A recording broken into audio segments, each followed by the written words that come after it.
All right, Seyko, let's start with the coordinator discussion that we were having earlier. I think I agree with you as much as I like Oregon's coordinators. I You're want no to. fun, man. Yeah, I'm boring. Me and my honesty. I was ready to go back and forth and debate, which Homer is more correct. Yeah, I mean, You're here's so nuanced with well. this. So I'm also thinking about it from an opposite coordinator standpoint, where not Will Stein against Andy Kotelnicki. I think that is closer to a wash. I really do. That's like, they're both top five in Yes, college football 100%. objectively. Yeah, no, 100%. No one has produced back-to-back Heisman Trophy finalist quarterbacks except Will Stein. That's never been done in Oregon history. That hasn't been done in college football in the last couple of years outside of the Ducks.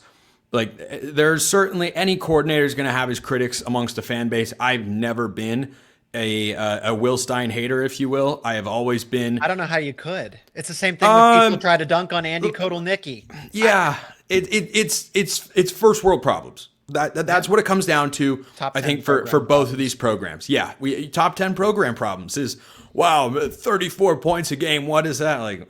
I don't know. If you did that at Iowa, you might get a lifetime extension. And Iowa's a solid program. But I'm thinking about this in the coordinator versus the coordinator he's going up against. His So counterpart. Will Stein, this is another reason that I look at this game, Zach, and I just struggle to get behind. I feel like Oregon should win. Can they? Yeah, but they'd have to play such a good brand of football for a team that's going to have a bunch of newcomers. But I know Will Stein has gotten better from year 1 to year 2. I'm sure he'll get better from year 2 to year 3. But it was this calendar year that now Penn State's defensive coordinator just, let's call it how we see it. He clowned him. He clowned. Like, first time around, advantage Stein. Second time around, once you're making adjustments, that was big time Jim Knowles. And Knowles beat Stein in the Rose Bowl more than Stein beat Knowles in the matchup at Autzen Stadium. So that's the big one for me. And then Kotelnicki, I think, is really good and can be a head coach. And I think Tosh Lupoy is someone who's made Oregon's defense better and better over the last couple of years. But I also watched them go at it. And that was, again, advantage Kotelnicki in the matchup that we saw in the Big Ten title game. Yeah, so we did. I mean, we got to see it on full display. I guess what Oregon has going for it, we talk about the changes with quarterback and new weapons and trying to build some chemistry. I guess you can say the same thing for Penn State, is that Jim Knowles is coming in as a first-year defensive coordinator, so Penn State has to make a defensive adjustment, but it's not an overhaul. I don't want to speak for everybody, but there are plenty of vocal Ohio State fans that have said, well, have fun trying to get used to Jim Knowles' defense. It'll take a 2-3. You're lucky if it's 2 years, and then it'll be that third year is when it turns the corner. Penn State's already been making adjustments to Jim Knowles' defense. There's some wrinkles and stuff that they need to ultimately add in and, communication, verbiage, that kind of thing. But it's not like Tom Allen was there and had this 5-6 year defensive blueprint that they followed along.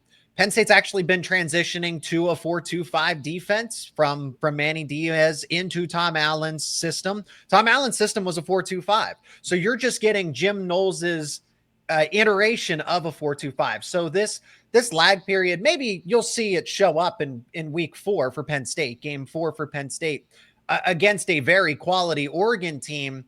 But to say that it's this overhaul and that there's no chance that the system's going to settle in is wrong.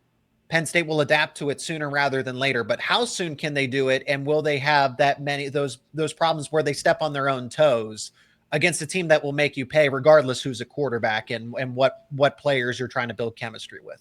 Yeah, I'll take Oregon's head coach because I like Dan Lanning a lot, and I like that the staff has a lot of continuity. Yeah, he's pretty good. It turns out he's like 36-5, something in that ballpark as Oregon's head coach. That's pretty good for your first 3 years, no matter which program you're taking over. But I want to go back to on the field here, Seyko, or get to an on the field question.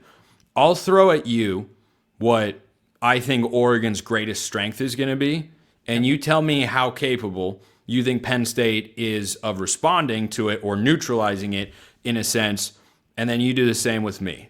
Sure. I think Oregon's defensive line is freaking awesome. I think they are perfect. Not as good as last year, but man, I think they can be really close. Mateo Uiagalelei is going to be a first-round pick, probably top 10 in the 2026 NFL draft. Tatum Tuioti has just been rock solid over the last couple of years. Bear Alexander looks like the best version of himself coming over from USC. Oh yeah. About him. One time Penn State, didn't he have wasn't there the photo of him on the visit to Penn State and he put his arm in the air and he had the Georgia tattoo in the photo? Like that was just peak college football. But I'm bullish on Amari Washington. The depth behind with blue chip guys like former 5-star Elijah Rushing, who looked great in the spring game. Blake Purchase looked really good. Like, I think the depth is just crazy for this defensive line. So that's the unit I have the biggest expectation for. It's a strength on strength. You just got done talking about my side of things where Penn State's offensive line returns 4 of its starters, probably some of the best depth in college football. And I've gone on the record conservatively. I think this is the top 3 best offensive line in college football, with a case to be number 1 overall and there be a clear gap. They have it's not just 2 deep, it's 3 deep, and it's guys that would be starting at other places happen to be a backup at Penn State. There's going to be so much turnover after this season, which is why they're staying, because they're waiting their turn. There might be probably four new offensive starters on the O-line going into 26, but that doesn't matter. So it is a strength on strength.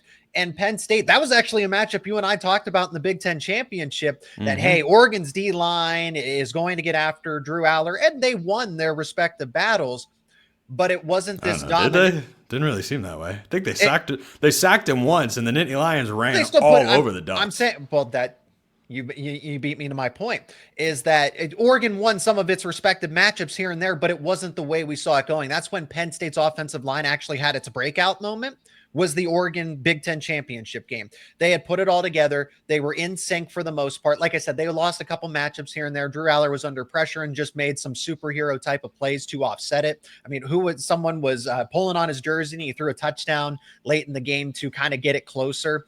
I think of those moments, but yeah, they ran all over them with 2 NFL caliber running backs, and you have that all back. So that wasn't even their peak moment. That's when they started to figure it out. And, that group is now better, more in sync.